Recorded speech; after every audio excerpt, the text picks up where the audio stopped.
आता हे 2 दिवस चालतं ना, मी तुमका लिहून देतोय साहेब, 7-8 दिवस चालत जास्तीत जास्त, नंतर परत 5 चालतलो, परत दुसरं कोणतरी मरतलो.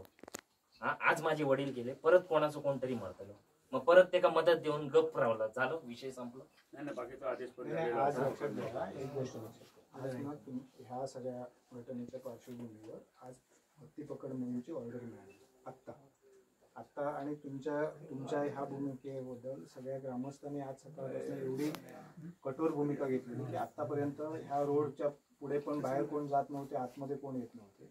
आणि तुमच्या ह्या सगळ्या मताशी आम्ही सगळे सहमत असो, दुःखात आम्ही सगळे सहभागी असो, म्हणून आम्ही सगळेजण आज सकाळपासून ह्या ठिकाणी असो, पूर्ण पंचवर्षीय तुमच्या कुटुंबियांच्या पाठीशी होती. सगळ्यांनी या ठिकाणी रास्ता रोको करून यांना अडवून ठेवले आणि शासनाला भाग पाडल्याने की ही चूक परत होता का मला लक्षात घ्या. तुमच्या वडिलांचा बलिदान वाया जाऊचा ना, त्याच्यातून पूर्ण ह्या पंचक्रोशीत न्याय मिळतो. म्हणून तर उद्यापासून हत्ती आता मोहीम सुरू होता.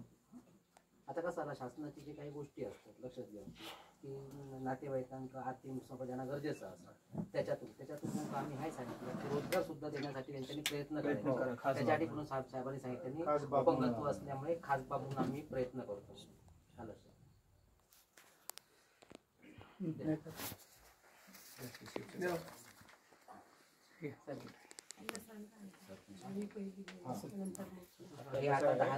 हे 10 लाख रुपये देतील आता आणि 15 लाखाचा प्रस्ताव तयार करून ते मागवून एकूण 25 लाख रुपये मदत आर्थिक नुकसान म्हणून तुमच्याकडनं विभागाकडनं मिळणार.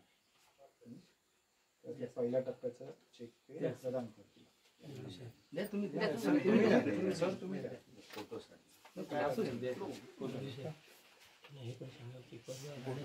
हो ते सांगतो.